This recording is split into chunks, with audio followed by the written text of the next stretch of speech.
Hello friends, this video on electromagnetic induction part 5 is brought to you by examfear.com. No more fear from exam. Please make sure that you have watched all the videos till part 4 before going ahead with part 5, EMF in a circuit. So what were the various methods of producing induced EMF? Now, as we already know that induced EMF was getting produced, this induced EMF was related to the change of magnetic flux, right? Now, a magnetic flux can be, how is magnetic flux defined? It is defined as VA cos theta. So, we can change magnetic flux either by changing the magnetic field or by changing the area or by changing the angle theta, that is the relative orientation of coil and magnetic field, because by changing any one of these values we can change the magnetic flux, and if there is a change in magnetic flux there will be an induced EMF, right? Okay, so now let us talk about the direction of the induced EMF which was given by the Lenz law. So what did Lenz law say? Lenz law stated that the polarity of induced EMF is such that it tends to produce induced current in such a direction that it opposes the change in magnetic flux. This is the most important term of Lenz law. So what did Lenz law say? It said that the induced EMF, now okay, Faraday's law told that whenever there is a change in flux, there will be an induced EMF.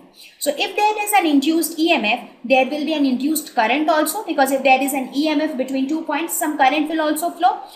Now, Lenz law told that the direction of that induced current will be such that it opposes the change in flux that produced it. For example, let us suppose that if you have a circuit where the magnetic flux is increasing. So magnetic flux is increasing means there is a change in flux. Because of that, there is an induced EMF in the circuit, and in turn there is an induced current in the circuit.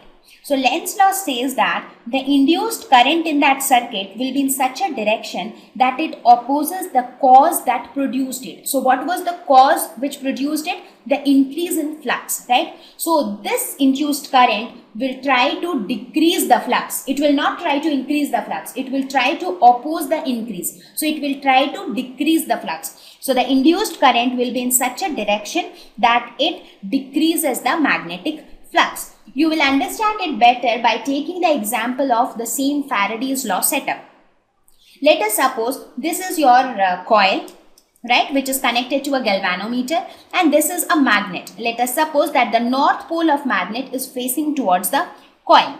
Now what happens here, as the magnet is brought nearer to the coil, that means as you bring the north pole of the magnet towards the coil, what happens? The galvanometer deflects. That means there is an induced current in this coil. Now what will be the direction of induced current? That is the question. So now the direction of induced current will be such that it opposes the cause. What is the cause of the induced current? The motion of the magnet towards the coil, right? So here, what is the cause of induced current? So you have to find the cause of the induced current. Cause of induced current is motion of magnet towards coil. This is the cause of induced current. So the induced current will be such that it will try to move the magnet away from the coil. It will not want it to move towards the coil. So the induced current will try to move the magnet away from the coil. So for that, what will it do? Since this is the north polarity of the magnet, so the induced current will be in such a direction that the face facing this magnet is of north polarity, and north polarity means anti-clockwise current, right? So the current in this coil will flow in the anti-clockwise direction, because if current is in anti-clockwise direction, then this pole is the pole with north polarity, and north pole will repel each other, so it will try to push the magnet away from the coil. So you understand the logic? Now if instead of north pole, if the south pole was nearer to the coil, in that case the current will be in the clockwise direction, so that south polarity is developed on the coil, and as a result the magnet will move away. So basically the basic concept of Lenz law is that the induced current will try to oppose the change which produced it. It is something like the cause or the fact which gave birth to the induced current, the induced current will try to fight against that cause, right? So you always remember this, because remembering this fact will help you to solve many problems. You will often come across problems where they will give you different scenarios and then they will ask you to find out the direction of induced current. So Lenz's law proves out to be a very helpful and a very good way of determining the direction of induced current. However, you have another rule that is called Fleming's right hand rule to find out the direction of induced current, but I personally would prefer, or I would advise you to always go with Lenz's law, because this will always give you correct result. And there is no confusion at all. So I hope you are able to understand what is Lenz's law. So now we will see how does Lenz's law obey the conservation of energy. That means how does Lenz's law work hand in hand with energy conservation. Let us now see how does Lenz's law support conservation of energy. So as I told you in the previous slide, that what is Lenz's law? It says that the current will induced in a direction such that it opposes the change that produced it, right? So if you look at Lenz's law from energy point of view, what is happening here?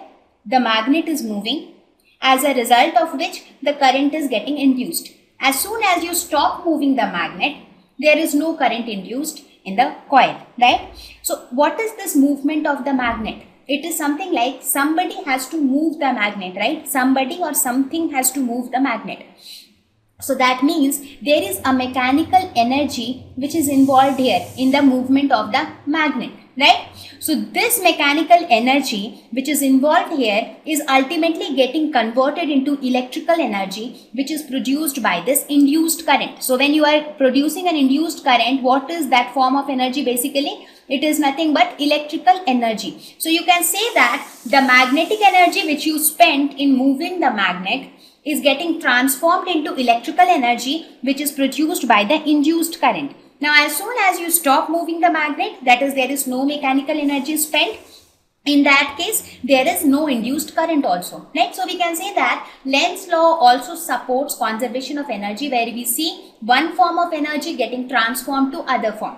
So work done in moving the magnet is dissipated by Joule heating produced by the induced current. So this mechanical energy is nothing but the work done in moving the magnet. So this work done is getting converted into electrical energy, that is by induced current, and this induced current in turn there is a heat dissipation involved due to this induced current. You remember, right? From Joule's heating law, we know that heat dissipated is nothing but I square R, right? So basically your mechanical energy is getting converted into electrical energy and further dissipated as heat energy.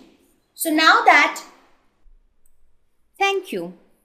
Please visit examfear.com to watch free educational videos, try free online tests, get the best quality study materials, study from the best tutors and mentors, and much more.